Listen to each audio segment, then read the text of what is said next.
hours and days. Moving to Europe now, and European Commission President Ursula von der Leyen has said on social media platform X that a ceasefire in Ukraine must be implemented without preconditions, and warned that Moscow would face more sanctions if it breached it. Von der Leyen posted her message as the leaders of France, Germany, Britain and Poland were visiting Kyiv to show solidarity for Ukraine and ratchet up the pressure on Moscow for a ceasefire. The four leaders have called for an immediate 30-day ceasefire in Ukraine. French President Emmanuel Macron has called for direct talks between Ukraine and Russia if a truce is reached, and said Paris is ready to help mediate. Meanwhile, Kremlin spokesman Dmitry Peskov has said that Russia would require a halt to US and European arms supplies to Ukraine during any potential ceasefire. Well, joining us to discuss these latest developments in the ongoing conflict between Russia and Ukraine is Professor Dr. Veselin Ivanov-Popovsky, a professor and vice dean at the Jindal Global Law School, who is joining us from New Delhi. Thank you, Professor Popovsky, for being here with us. This, of course, an evolving situation, but a show of unity from Ukrainian allies. We've heard Donald Trump talk about a 30-day ceasefire. Now European leaders also pushing that narrative that's been supported by Ukraine. Pressure around sanctions is something the EU is talking about. Do you think this is an effective strategy to push Putin towards a 30-day truce? Yes, this is the effective strategy. More sanctions on Putin and more support for Ukraine. This is the message, very clear, delivered today in Kyiv, with all four leaders of Britain, Germany, France and Poland, the biggest nations in Europe, are in Kyiv, celebrating the 8 years anniversary of the end of the Second World War, but also showing how to continue and pressure Russia to accept the 30-day ceasefire, which is also the American initiative. Donald Trump proposed this more than 2 months ago, and it is Moscow that doesn't accept unconditional 30 days ceasefire.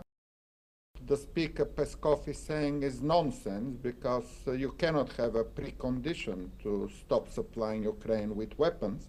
Absolutely not. It's the other way around.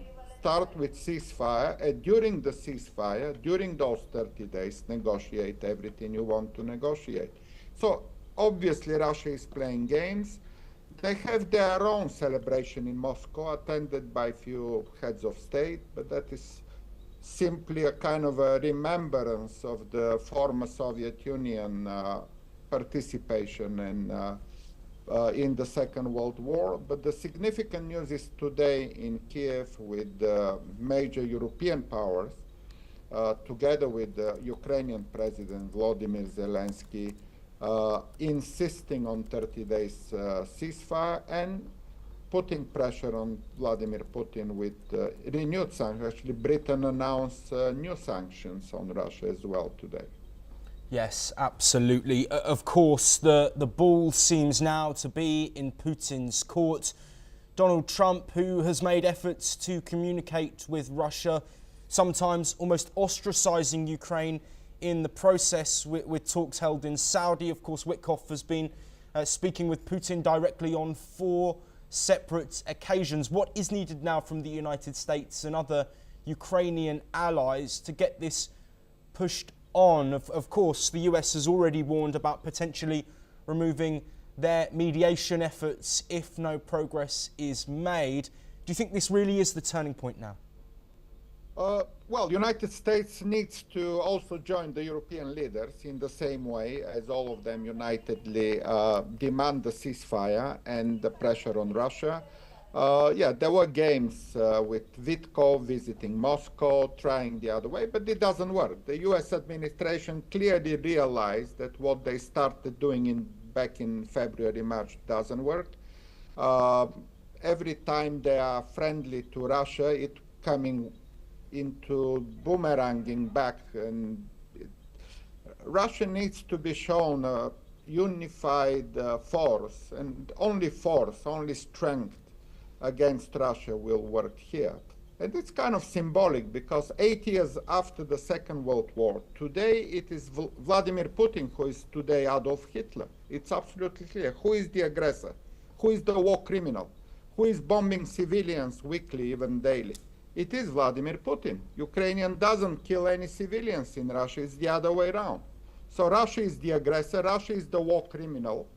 Russia is the Adolf Hitler of the 21st century.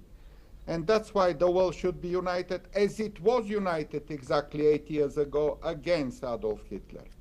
That's the message here, and United States realizes that, and hopefully, as you say, Thomas, they will also join the European leader in the same voice. Thank you. Professor Dr. Veselin Ivanov-Popovsky, thank you very much for joining us there.